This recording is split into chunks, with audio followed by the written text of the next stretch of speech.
Yeah, I wasn't walking from the back. I went to the gym today. I know, terrible state of me. But I actually have been going to the gym for the last few months. Oh, I exaggerate. It's about 3 years now. Only started doing it properly the last 2 months. See, I've been just doing cardio until the trainer realised, no, you got to start doing good stuff. So start doing the weights, all that stuff. So now I'm doing an hour of cardio, an hour of weights, and a half an hour of trying when I get home. But I did join the gym the same reason everyone else does. So my little 6-year-old niece came up to me one day. She said, "Robert, are you pregnant?"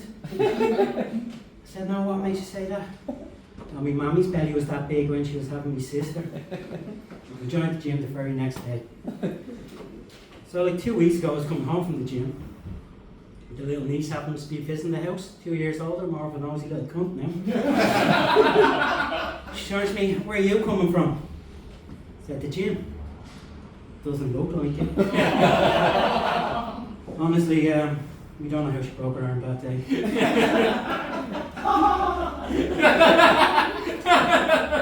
Nice delay. So, is all having a fantastic time? All good, yeah? Yeah, I'm just saying that because recently I was told I'm not nice to people by most of my mates, and I don't blame them because they're assholes. Well, I wouldn't call them mates, more of acquaintances. That's probably a bit too much. Probably people I know that I can't get rid of. It's getting worse now, being sober for the last couple of years. I wouldn't applaud that. But what I realised, I never liked drinking with my friends because they were annoying. And it's even worse now when I'm out with them and they're sober. He had a 10-minute argument about piss. Pissing on the seat of a toilet. After 20 minutes, I just started thinking, I was like, why don't you lift up the seat of the toilet? It never dawned on them. Never fucking dawned on them. You can lift up the seat so you don't make a mess for your mother or whatever. But as I said, being sober, the reason being sober wasn't by choice. I ended up turning yellow nearly 3 years ago. Oh no, I had to go to hospital because I turned into a Simpson. Well, I have to say, it was the first time I went to the hospital, went for a week. It was a great week. The room got locked down because someone had COVID. They had to boo him out. He was on death's door anyway. I found out if you're going to get a room, make sure all the other patients aren't on sleeping tablets at night. Because people fart when they're on sleeping tablets for the whole night. I'm the only one without sleeping tablets that night. It was a good week. Didn't have any visitors. Till I was coming to the end of the week when a couple of doctors decided to take me out of the room one of the days and bring me to this special side room. It's just to go over my blood work and all that. And they're like, yeah, okay, your liver levels, they're all looking good, all that, okay. But your blood came back as HIV positive. So I was like, has that anything got to do with me turning yellow? They're like, no. I said, well, let's deal with the yellow first. And then deal with this HIV stuff.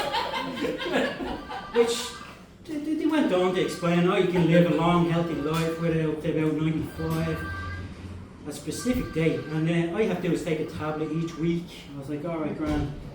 So I'm going to go back to my room and listen to music. They're like, okay, yeah. So I was like, grand. So I just rang them, whatever, just let her know what they said, all that. She's like, I was like, I don't know about that shit.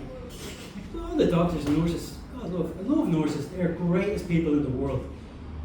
I don't understand. If I was a nurse, there'd be a lot more dead patients. I wouldn't have patience for them, even when I was a patient. But the next day, the doctors came back, took me out to another room, had the head nurse with me, sat me down, said, yeah, the blood came back again. It was fake positive. So, after a good night's sleep, I beat HIV.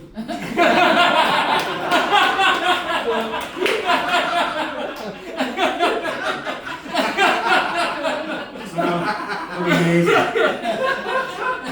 But that's where I have to explain to the doctor. It annoyed me a bit because I ordered a t-shirt that night. I was like, I ordered a t-shirt. He's like, what t-shirt? I said, I'm not just positive, I'm HIV positive.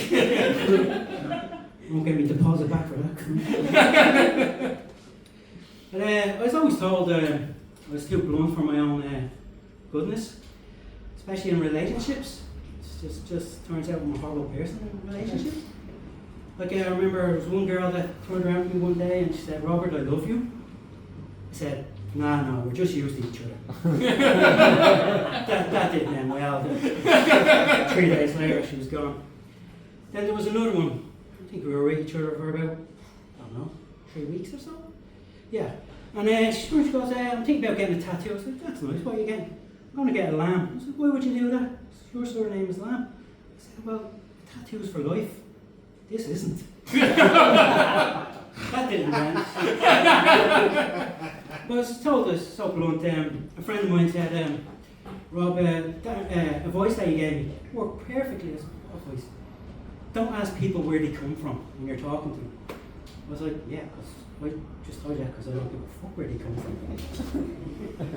Because at the end of the day, they will tell you where they come from anyway without you asking. So I'm from Durndale.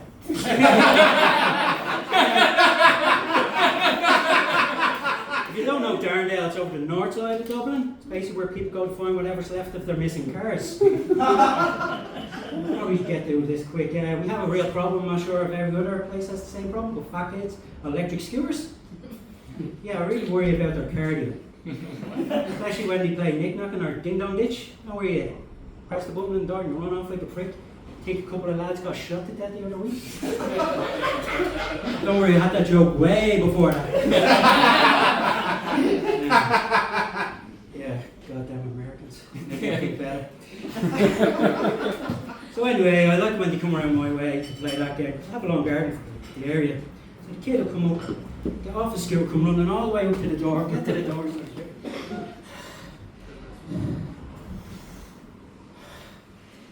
I'm not blowing. Then eventually, press the button. So I'll get to the door, look out, phone comes out. "Yeah, I need an ambulance." It's happened again. He's halfway up the garden having a heart attack. Yeah. So I have 5 electric scooters for sale, if any. €20, no chargers, and that's